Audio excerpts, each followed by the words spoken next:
Hello, everybody. Hope you're all doing fantastically well. It's Connor here. We're back with the rumour mill. We're back here with your Leeds United news. Hope you're all doing really well. As I've said, please make sure you're smacking a like on the video. Not slapping today, smacking a like on the video. Apologies for this video being out slightly later than usual. Chaos back home. Chaos. So I'm having to zip back to Yorkshire to get it all sorted. So, yeah, I've been sorting all that chaos out this morning, admin and all that good stuff. So thank you for sticking by. It's very impromptu this morning. So thank you so much, guys, for tuning in. I'll always get the videos out. And, yeah, we're going to have loads more for you this week. So thank you for your support. Hope you enjoyed the varied content at the weekend. We had the watch-along highlights. We had the watch-along. We had the instant match reaction. 3 things we learned. Loads of stuff, and we'll be getting more stuff out during the week as well. We're going to have a Generation Leeds, maybe even in person, believe it or not, which will be live on the Patreon as well. Shout out to all you members that have joined this week. Just £4 a month, and all the proceeds go to running the channel. Just making it easy for myself, so thank you so much for that. But just, you know, anyone who's been following the channel and subscribing recently, we've seen it just go like that over the past 2 weeks when I've been really doing this as much as I can. So thank you so much for your ongoing support. Really appreciate that. Yeah, Connor Lord, hi, MW. Afternoon, Connor, mate. Hello, Daniel. Hope all's good, mate. The way this team responds to 1-0 down is night and day compared to last season. Heads don't drop. Yeah, Bubba, we'll start with that, mate. Well, what you said's actually right. Leeds, I think it's now, the statistic is that no team has recovered as many points as Leeds United have from losing positions this season. So yeah, that must be across the English pyramid as well. So you do feel that when Leeds do go 1-0 down in these situations, there's been points obviously with seasons gone by where you think that's it, it's done. You know what I mean when it comes to mentality. But Leeds United at this moment in time are just mentality monsters. You know, it doesn't matter if we go 1-0 down Swansea, Borough. It seems to always be the same thing. Leeds come back with a vengeance and teams just struggle to deal with us. We're going to get on to that in just a little bit, actual quotes from the opposition team. But yeah, fascinating to hear that. Leeds fan, good evening. How you, mate? Yeah, as I say, it's different. It's different time zones wherever you are in the world. Is the FA Cup final, FA Cup fix? We always get an SRA. Yeah, that is literally the 13th away consecutive tie Leeds have had in the FA Cup. Obviously, Leeds drawing Peterborough yesterday, a dead fixture. Probably the standout in the competition was Sunderland versus Newcastle. Sorry, guys, I was about to sneeze then. Out of context, one Leeds. Bradley says, loving all the content, Connor. Would love to see a fan calling with Gabe also on the channel. That's something we're definitely working on, mate. Listening from Australia. Good day, Connor from Perth. Yeah, all the Aussies are in the building. We need to be on the first minute and just before half time. Yeah, definitely. So let's get on to a bit of the news before we get on to the main news of this video. So I want to touch on Glen Kamara, the silky smooth operator. Jermaine Beckford has said at the weekend that he thinks he still needs to improve when it comes to finishing. Thought this was a little bit harsh from Beckford because sometimes I think he refrains from criticising certain players, but he will sort of talk about other players. And it wasn't criticism as such, it's just improvements on his game. And to a certain extent, I agree with Beckford. He's saying that, you know, he needs to get forward more, he needs to get his shooting boots on.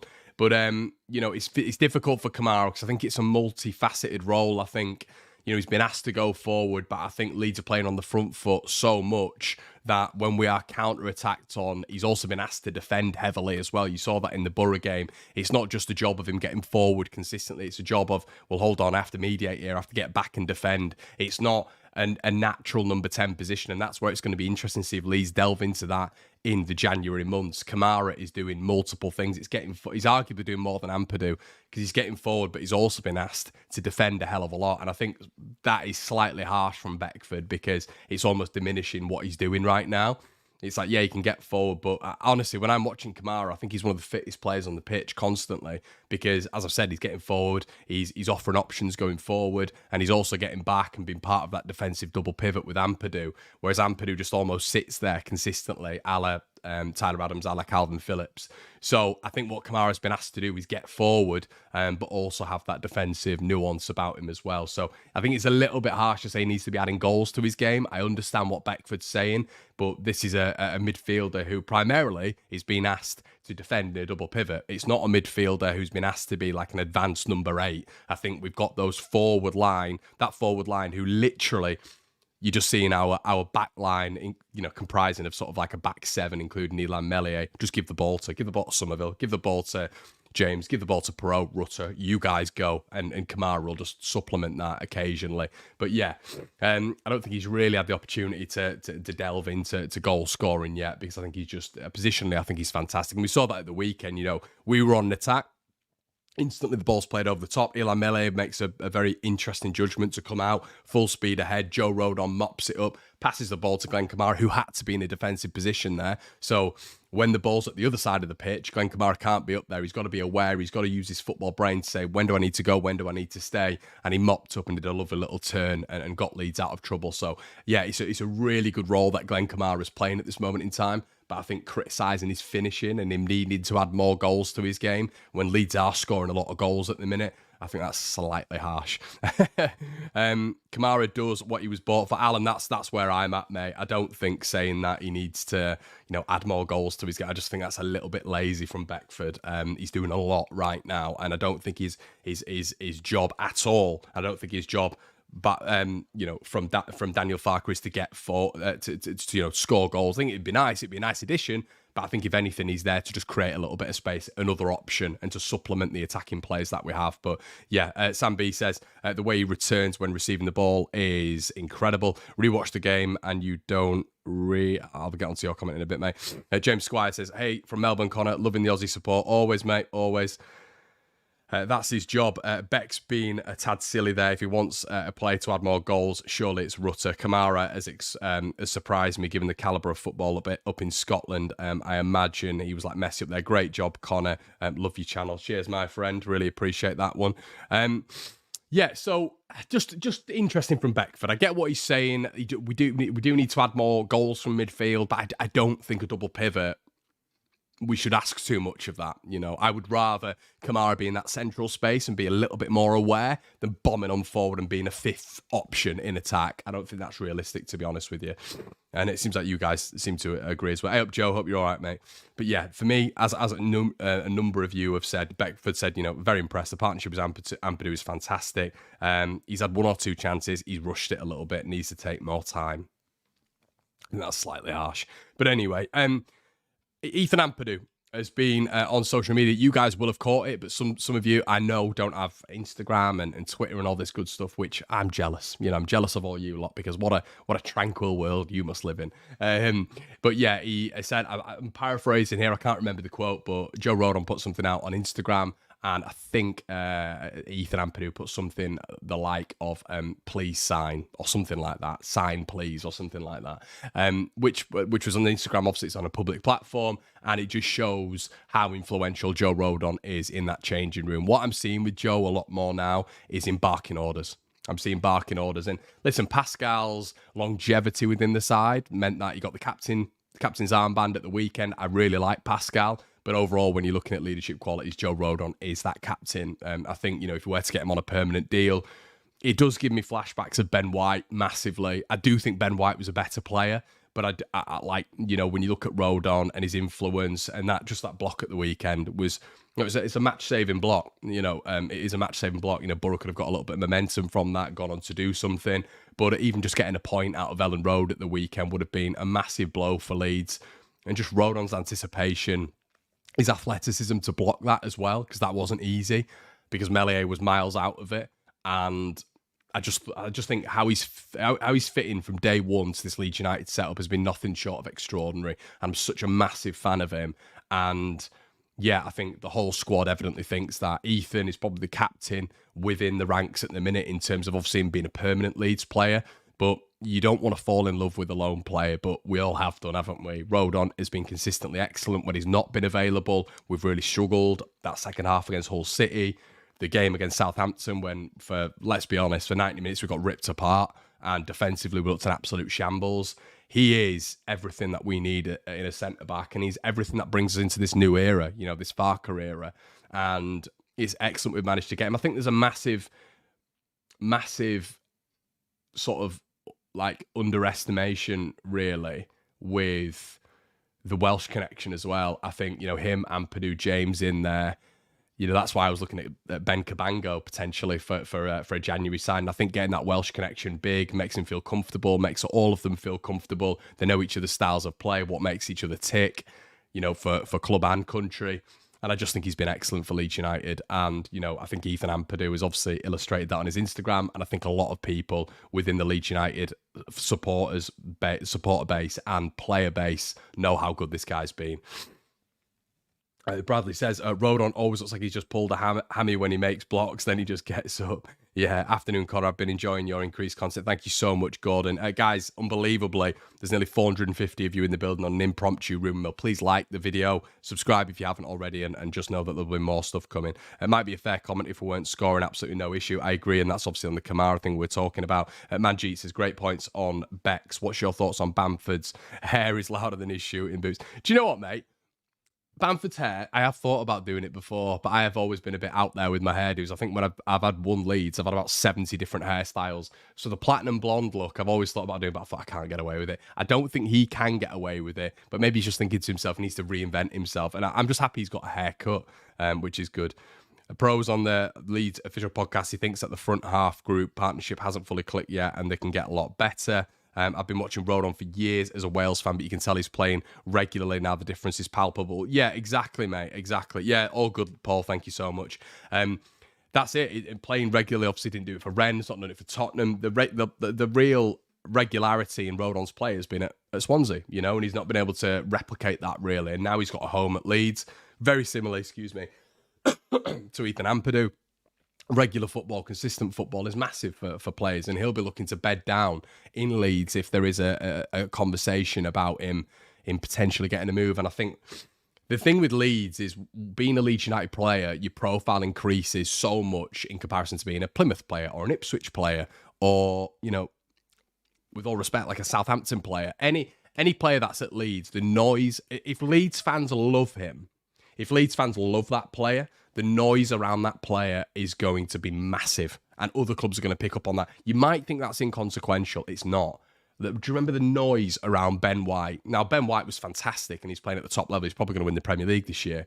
But the noise around Ben White when he was playing for us, because of Leeds United fans, because of the media almost jumping on what Leeds United fans are saying because of our massive voice, because we're such a big club, especially in this division, you know, people pick up on it a lot more than what they would do if he was playing at a smaller club. And that's the problem with Joe Rodon. Everyone will now be aware. Every club, every agent, every facet of every football club in the Championship will know Joe Rodon's ability and what we think of him and what the staff think of him at Ellen Road. That's the only problem with being a massive club. If you love a player, you know, Tottenham are going to think, right, okay, well, the Leeds fans love him. Everyone loves him at Leeds. We're going to slap an extra 10 million quid on him. And that's why we were talking earlier on about Daniel Levy putting a ridiculous price tag on him already. You know, when we're looking at his contract, when we're looking at, you know, him never playing for Tottenham Hotspur and never being able to play for Tottenham Hotspur again. We forget Ben White went back to Brighton and was playing regularly. That's never going to happen with Joe Rodon. So we do have a bigger likelihood in signing Rodon, but you know, we really need to be careful about the, you know, the increased price there. The biggest disappointment this season is that Spence has only played one game and it's halfway through the season. I agree with you to an extent, Millinchip, but have we really suffered there? I don't think we have. I think the beauty about Djed Spence is going to be his contribution to goals. And, you know, we've mentioned Glen Kamara earlier and Beckford's criticism of him not getting enough goals. But the beauty of Djed Spence is going to be, it's like having another winger. It really is. It's like having two wingers on one side. And defensively, he's really good as well. Reminds me a lot of Aaron Wan-Bissaka when he's 1v1. He reminds me of Aaron Wan-Bissaka a lot, does Djed Spence, actually. I think it's quite a similar profile. You know, we all forget against Sheffield Wednesday, he saved us from losing that game. They were thrown goal in the last minute. Djed Spence's unbelievable recovery, his pace, got us a draw in that game because they went through right at the end of the game. Everybody forgets that. Djed Spence's unbelievable recovery tackle and his recovery pace in general is going to help Leeds playing maybe a little bit of a higher line. Maybe we're going to play a little bit of a higher line with someone like Spence at the back because he's so good at that recovery pace. But you know, his 1v1s are also very good, which helps Leeds out in other phases. So yeah, I'm disappointed as well. What I will say as a caveat to that is, I think the player we've had there has just been top. He's been top-notch in Archie Gray. You know, I mentioned him yesterday on the three things that we learned about the game at the weekend. I didn't go into him too much, but, you know, I mentioned the Bellingham thing a lot. Excuse me. And if you haven't heard what I've said about Jude Bellingham and Archie Gray, you might look at it now and think, Connor, that's absolutely ridiculous. But that's because of what we're looking at right now. You know, at the minute, we're seeing Archie Gray in the Championship playing right back, and then you're looking at Jude Bellingham at Real Madrid.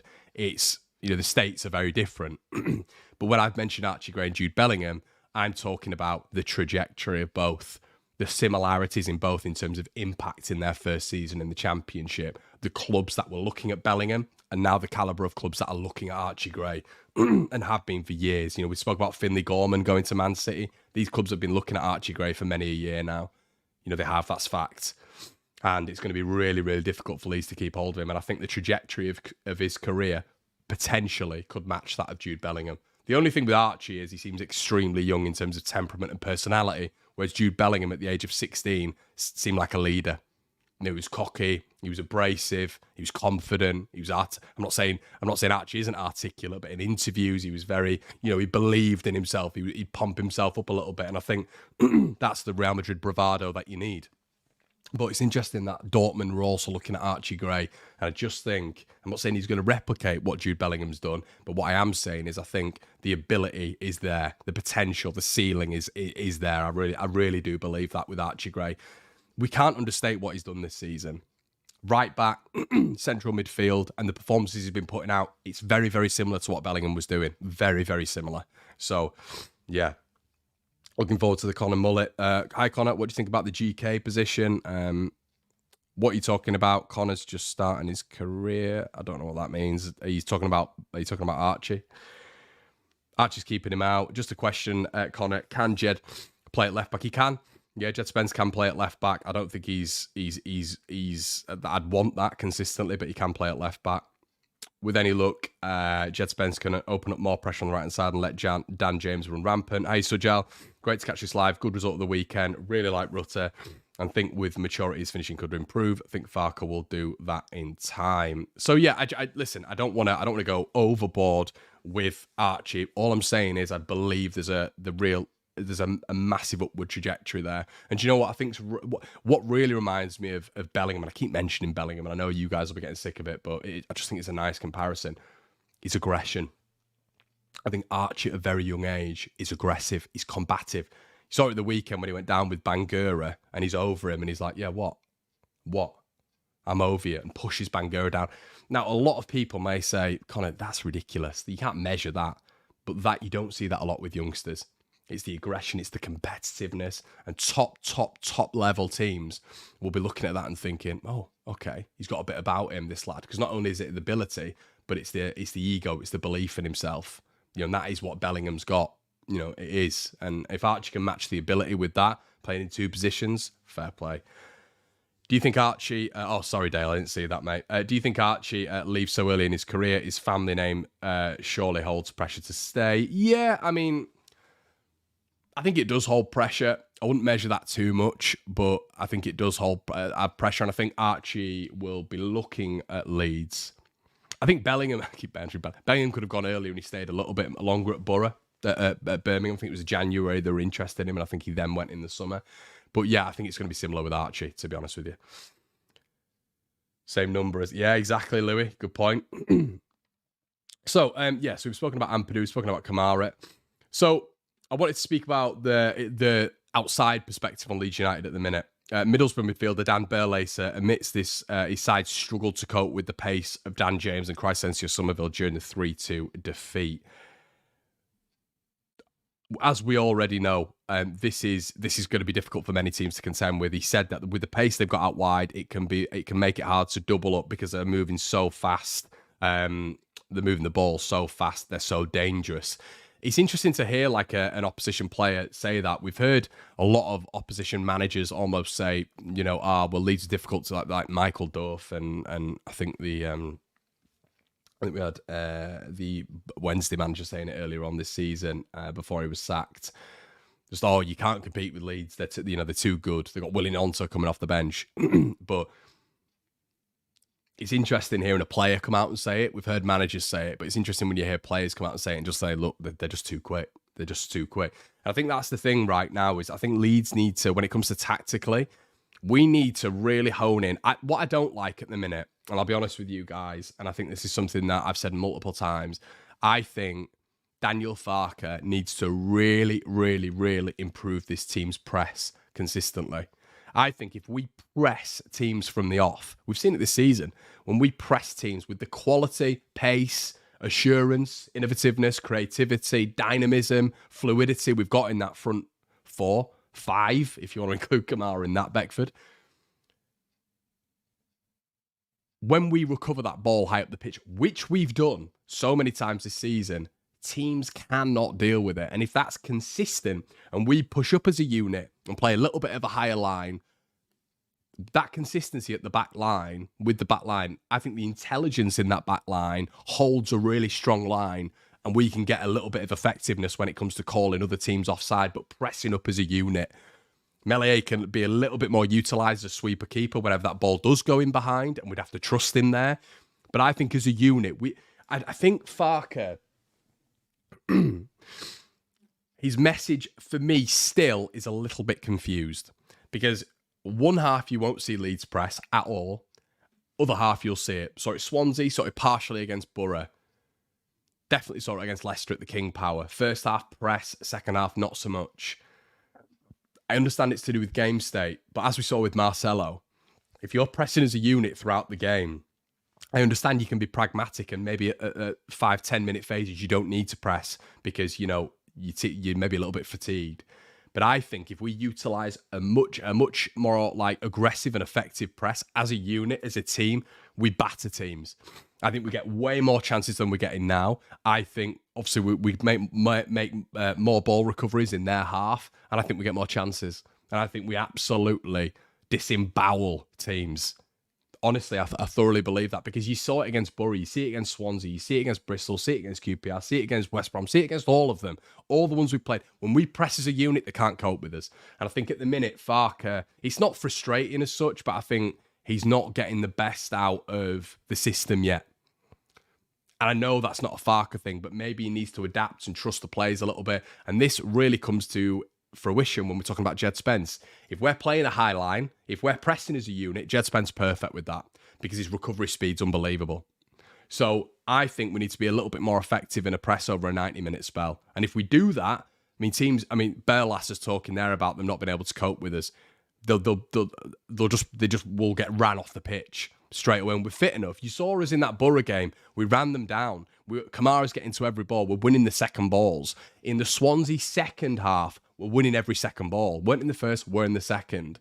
I think an effective press and winning the second balls consistently, we've got too much quality. We've got way more quality now than we had under Bielsa in the Championship. So imagine that quality being systematically better. Yeah, and Chemical Echo said it here. We'll struggle against Ipswich if our press isn't on it. Hi, Connor. Great to catch you live at 4:35 a.m. in Vancouver. Hello, Michelle. What are you doing? Get yourself to bed. Here's hoping young Archibald keeps the name grey around longer. We're scoring goals, but we need to see games off when we're in the lead. It needs to be more ruthless on the pitch. I agree, mate. Hi, Gail, in the building as well. Connor, I reckon press will improve with rotation. Some of them are nearly on empty. I still think they're very fit, though. I honestly think they're a very fit side. I think, you know, at the end, Borough got tired. Obviously, they had 10 men, but I did think they were tiring in the second half. I thought Swansea were tiring in the second half. Leeds were getting to more second balls. But I just think with an effective press throughout 90 minutes, like, why would you press for 45 minutes and not press for the next 45? In the first half, against Swansea, we didn't press. And then FARKE post-game said, yeah, we started to press in the second half. Why not press for the full 90? We're fit enough. Cooper said at the start of the season, they're the fittest they've been since Bielsa.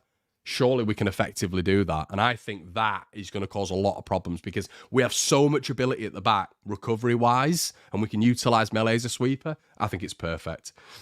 A lot of you on lunch breaks as well, which is great to see. Nearly 600 of you in the building, everyone, which is fantastic. Please like the video as well. And we're trying to plug out loads of content. Subscribers have gone up 200, I think, 300 in the past 3 weeks. So thank you so much. Views have gone up. Retention rate, so thank you. I really appreciate it. Hopefully it means that I'm doing good things on the channel.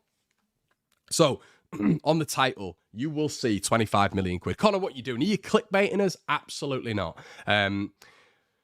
So Jean-Kevin Augustin, I know, Voldemort, he who should not be named, is rearing its ugly head again. And the reason I'm talking about him is because the legal case. Now, AP have reported that on the 21st of September, the Whites had once again appealed a wage settlement with Jean-Kevin Augustin, going back to CAS over a 25 million quid outlay. The hearing was set to take place on November 16th, with no update from Switzerland or the club and player so far over the potential outcome, if any, yet. Now, should the 49ers legal team have obviously more success than Andrea Radrizzani did at the time, it could represent a massive chunk of windfall that could be put towards transfers. Obviously, the wages that Jean-Kevin Augustin missed out on accrue to around about 25 million quid. So especially in the Championship, even in the Premier League, if the 49ers are to win that case, obviously it's probably going to be a little bit more aggressive, a bit more professional, a little bit more in tune, and they're probably going to have an absolute massive American lawyers on the case. Leeds United could accrue that sort of money. Now, if we're able to do that, obviously the court case was around about a couple of months ago now, so Leeds are probably, or I should say the hearing took place on November 16th. We're on the 4th of December now. If Leeds are to hear from that prior the Christmas window, the January window, I should say, or even mid-January, that's a mass amount of money. A mass amount of money. I don't know how Leeds, when you've looked at the case of him, the loss of earnings, obviously the money to Leipzig made a lot of sense, but the loss of earnings, that's probably a bigger likelihood that Leeds going to win that case than obviously the money that was owed to Leipzig. So one to keep an eye on there, but if Leeds are to win that case, and that's to be updated by The Athletic or Phil Hay in 1 or 2 weeks' time, that is massive. That is massive. That essentially leaves Leeds with a huge pot, and you would expect that they would put a large portion, at least 60% of that portion, into January, but also into the development of Ellen Road, which we were speaking about last week. Apparently, Leeds United are speaking to firms now, looking to agree a deal of around about 100 million quid for the development of Leeds United. So yeah, fascinating to see that one. Next up, match of the day. So yeah, match of the day. I don't think so, mate, but thank you so much. Leicester will definitely get one of the automatic places. Guys, I'm going to leave it there. Thank you so much for joining. Really appreciate it. It's been around about 30 minutes. I don't want to waffle on too much. That has been me here, Connor at One Leeds. We'll have more content throughout the day when it comes to YouTube Shorts and a bit on the Instagram. Make sure you stay tuned to that. Guys, it's been an absolute pleasure once again. And I will see you in a bit. As I say, like, comment, subscribe. Head on over to the Patreon if you want some bonus content. We've got a podcast that will be coming out in the next couple of days. Guys, it's been an absolute pleasure.